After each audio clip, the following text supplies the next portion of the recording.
Bonjour et bienvenue à notre webinaire ce matin sur le thème de comment enrichir ces données de vos applications Qlik. Donc vous l'aurez compris, ce webinaire s'adresse exclusivement, voire même essentiellement à tous les utilisateurs des solutions Qlik, que ce soit QlikView et QlikSense. Alors je me présente, je suis Benoît Roget, je suis responsable commercial des solutions tierces Qlik chez EasyNeo. Alors pour commencer, EasyNeo, eh bien, nous sommes distributeurs et intégrateurs de solutions de business intelligence et exclusivement des solutions Qlik. Alors nous avons le plus haut niveau de certification qui est le certificat Elite et bien, nous avons la chance de faire partie des top 3 revendeurs en France et cela depuis 5 ans. Nous avons plus de 10 000 utilisateurs quotidiens, plus de 150 clients satisfaits qui nous permettent d'avoir une croissance constante de plus de 20% annuelle. Nos valeurs, c'est lors d'un projet, donc c'est de pouvoir non seulement de distribuer les solutions Qlik, que ce soit QlikView ou QlikSense, mais également de tout mener les projets de business intelligence. Et nous insistons essentiellement sur le fait qu'on travaille en transfert de compétences, c'est-à-dire qu'on veut donner la main à nos clients sur les projets pour qu'ils puissent maîtriser complètement l'utilisation des solutions et faire en sorte que les projets puissent se dérouler relativement rapidement, mais surtout qu'à l'issue des projets, ils aient l'entière compétence et l'utilisation de leurs solutions Qlik. Alors nous proposons également des solutions tierces. Les solutions tierces sont des solutions qui vous permettent d'agrémenter vos applications Qlik. Alors la première qui est NoteGraph. NoteGraph est une plateforme de data quality. C'est une plateforme qui va vous permettre de pouvoir visualiser vos données, c'est-à-dire de comprendre dans une application d'où provient ma donnée, comment elle a été transformée, et surtout grâce à cette plateforme, de pouvoir désormais documenter, auditer et de comprendre comment sont traitées mes données, chose qui est relativement difficile lorsque vous utilisez des solutions Qlik. Write, qui est le thème d'aujourd'hui, ça va être une solution de saisie directe dans vos applications. Donc j'en parle pas plus, ça va être l'objet de ma démonstration.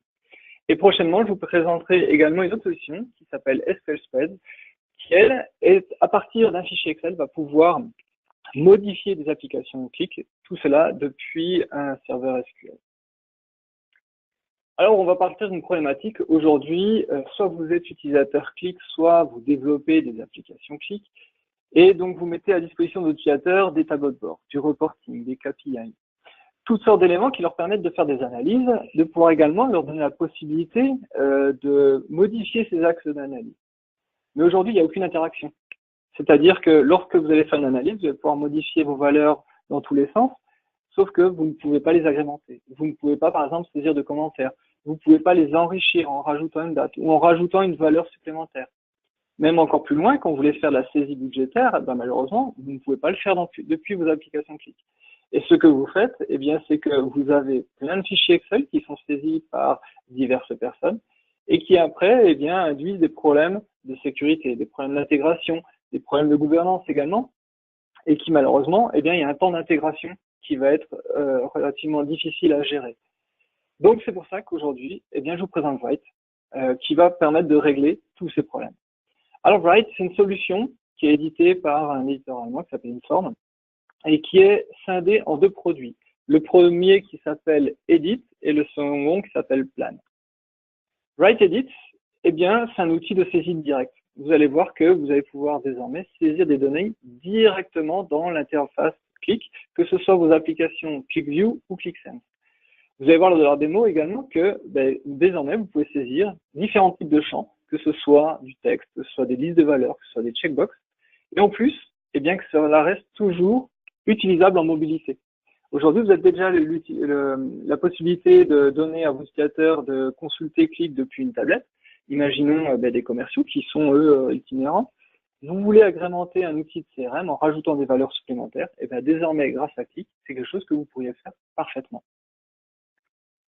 De l'autre côté, vous avez le produit Plan, donc Write Plan, qui lui est une solution de planning. Alors, solution de planning, vous allez voir qu'on va pouvoir gérer des points du budget à plusieurs niveaux, c'est-à-dire à un niveau très fin, comme à la ligne, ou à des niveaux agrégés. Des formules de calcul, de saisie de type top-down ou bottom-up. Vous allez voir également qu'on va pouvoir créer des forecasts à partir de plans de bases de données historiques, créer des nouveaux champs, gérer les états de partition, et puis prendre en charge des fonctions de calcul similaires à Excel. vous verrez dans la démonstration, c'est relativement des calculs qui sont relativement simples, mais qui déjà permettent de faire pas mal de choses. Alors, vous l'aurez très vite compris ce matin, ce que vous allez voir, eh bien, c'est que désormais, on peut saisir des données directement dans Qlik, que c'est relativement simple d'utilisation, et puis que la mise en place est également relativement aisée.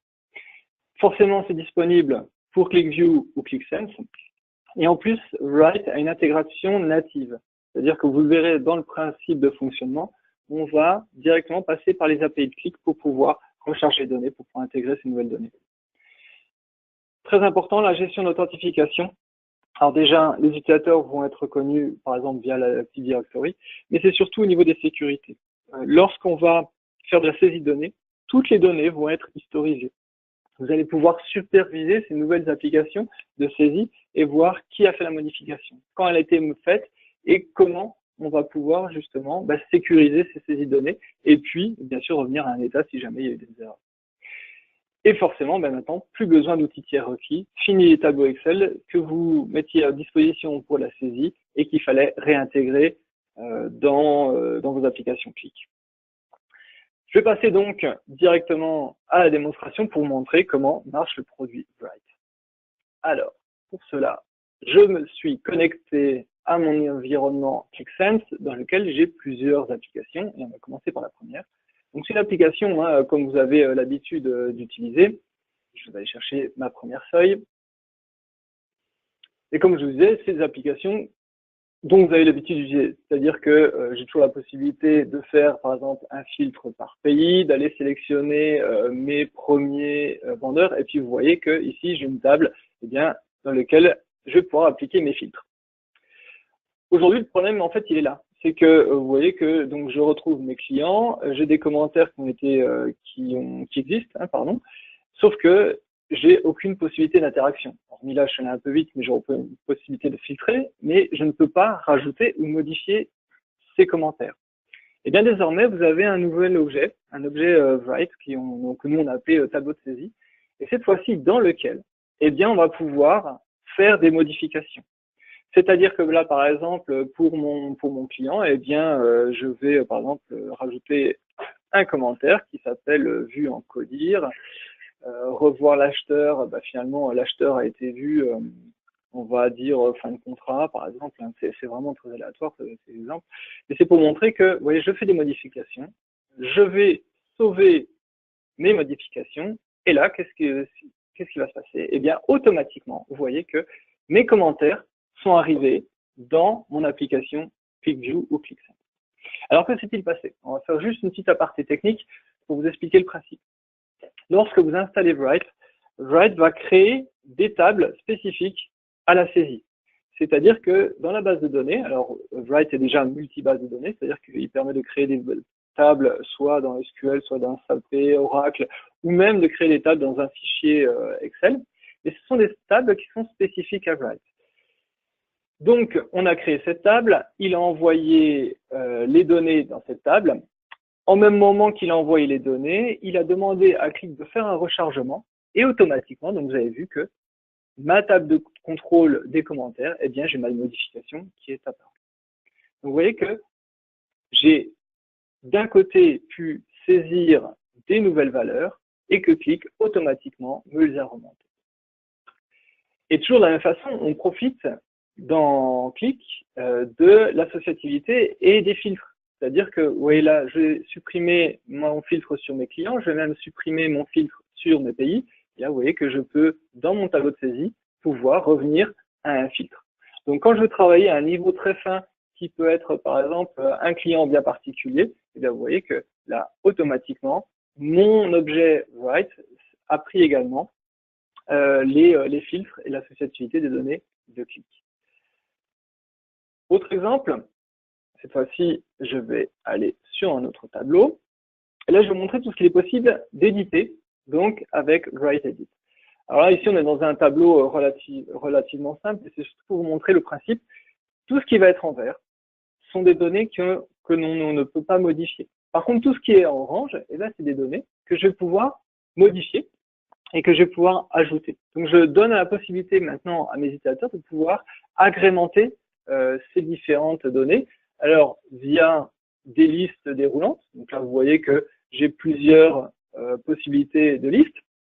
Et pour vous montrer comment j'ai pu créer cette liste, eh bien, encore une fois, vous voyez, j'ai ici créé une petite application dans laquelle, eh bien, je vais en rajouter par exemple, on va mettre une clé de classification, donc c'est la numéro 8. J'ai déjà fait pas mal d'exemples, donc on va rajouter un à revoir, j'espère qu'il n'existe pas. Je valide. Je reviens sur ma feuille précédente, je reviens sur mon exemple, et là vous voyez que je vais avoir mon à revoir qui est apparu. Donc ces listes déroulantes, non seulement vous avez vu, j'ai pu créer donc une petite table intermédiaire, mais je pourrais très bien également rappeler des tables déjà existantes dans Qlik, par exemple des tables clients, des tables de clés ou autres, et créer ces listes déroulantes à partir de ces tables existantes. Également, pouvoir faire des checkbox. Vous voyez ici, pour un niveau de confirmation, alors là, on est allé un peu plus loin, c'est-à-dire que à chaque fois que, vous voyez, je vais en sélectionner deux, par exemple, je vais valider, et là, vous allez voir que, donc, vous voyez, à chaque fois, il voit le nombre de changements qui a été fait, et là, vous voyez qu'il a remis automatiquement à jour mon application. Donc, j'ai 2 lignes qui ont été confirmées supplémentaires. Donc, les boutons sont très pratiques, vous voyez, pour faire de la validation, par exemple, et pour ajouter du contenu à valeur ajoutée. Également la possibilité de modifier des dates, et en tout cas de rajouter un champ date. Vous voyez, la confirmation a été faite à partir de telle date, je vais pouvoir la rajouter. Ici, là, dans l'exemple, c'est pour une date de forecast, eh bien, je vais pas dire, voilà, la date de forecast, c'était aujourd'hui, c'était à partir du 22 août, et de la même façon. Également, de pouvoir saisir des valeurs. Donc là, je vais être directement dans ma valeur, vous voyez que très facilement, je tape, et on a rajouté ici une ligne de calcul, donc qui est une moyenne de prix moyen, sur laquelle, par exemple, je vais modifier la quantité, et là, vous voyez que automatiquement, il me recalcule.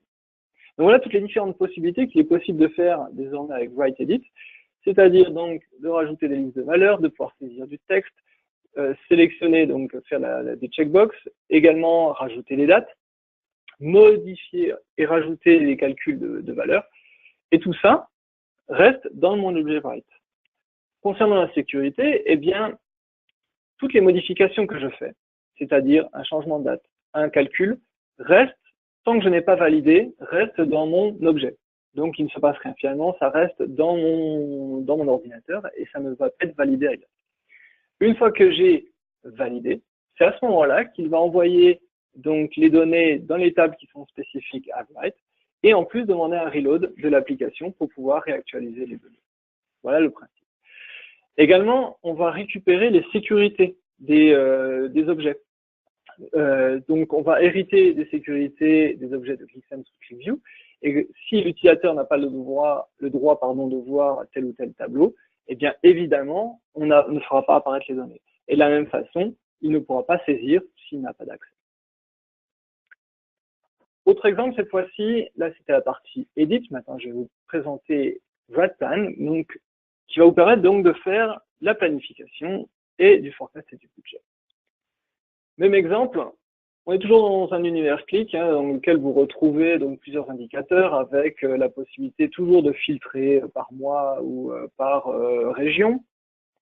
Ici, je vais rester sur quelque chose de très factuel qui va être mon année 2018. Et je vais créer donc un nouveau forecast. Alors, pour cela, je vais prendre le budget qui a été prévu pour 2018. Je vais le comparer avec mon réalisé. Là, vous voyez déjà que dans mon tableau, eh bien, je retrouve mon réalisé par rapport à mon budget. Et par contre, moi, ce que je veux, c'est réactualiser donc ce forecast. Alors, pour créer un forecast, eh bien, j'ai ici une fonctionnalité qui va me dire, eh bien, déjà la base. Je vais créer la période, donc le démarrage jusqu'à, par exemple, juin, c'est dans mon exemple, c'est les valeurs qui sont bloquées.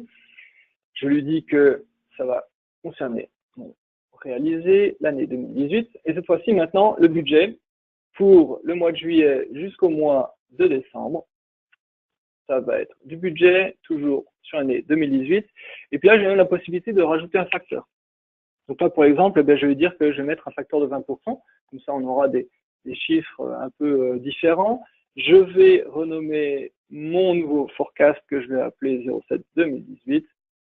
Il va concerner l'année 2018. je valide. Et là, vous voyez que, donc, sur la base de l'existant, il a recalculé automatiquement un nouveau forecast. Alors, vous voyez également qu'il a pris le facteur des 20%. Et maintenant, eh bien, j'ai la possibilité, alors, d'aller sélectionner et de modifier des valeurs. Alors, vous voyez ma base qu'il a récupérée, qui est de janvier à juin, ces valeurs ne sont pas modifiables. Par contre, ici, eh bien, je peux modifier toutes mes valeurs. Prenons l'exemple ici de mon client, 29 000, allez, on va lui dire qu'il va faire 31 000 cette fois-ci. Je valide. Et là, vous voyez qu'automatiquement, il a fait un calcul de type bottom-up et m'a remonté toutes mes valeurs. Ici, j'ai 268. Je vais dire, bah, finalement, fais-moi 270 000. Oui, j'ai juste à taper 270K. Et là, pareil, il m'a remis à jour.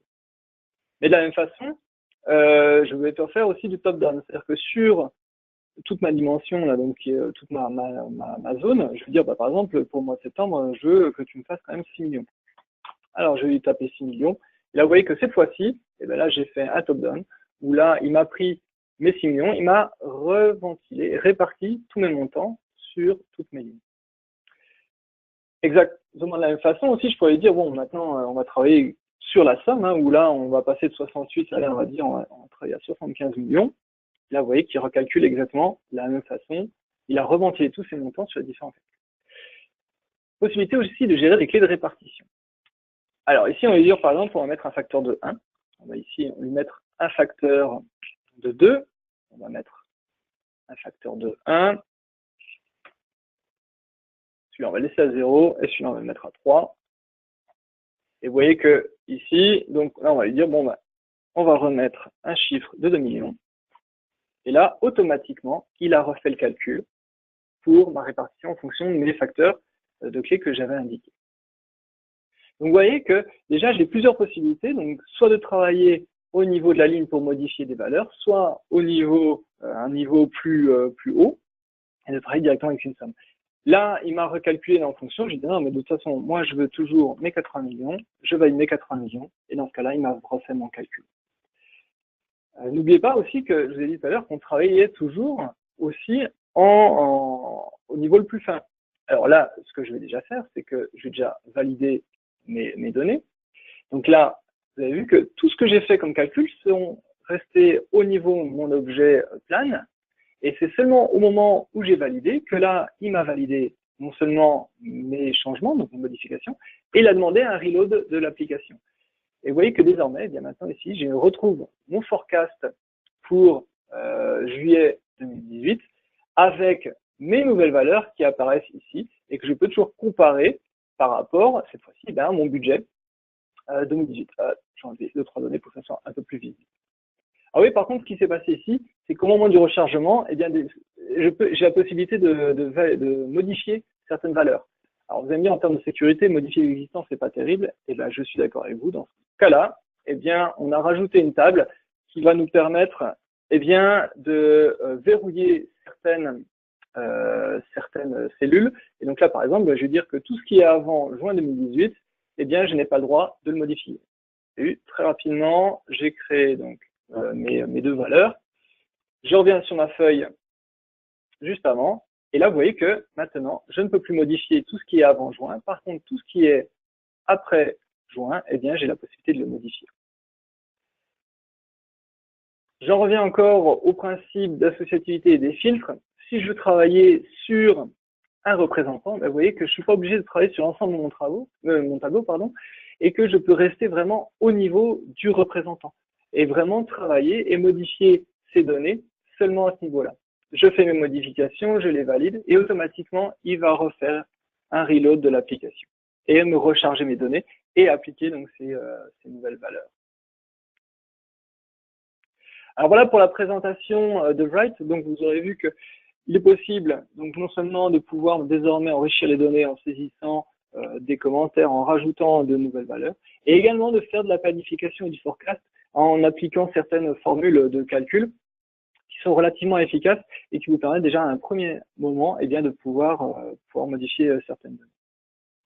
Alors vous avez vu, c'est une présentation qui est quand même relativement rapide parce qu'elle a le mérite d'être super efficace.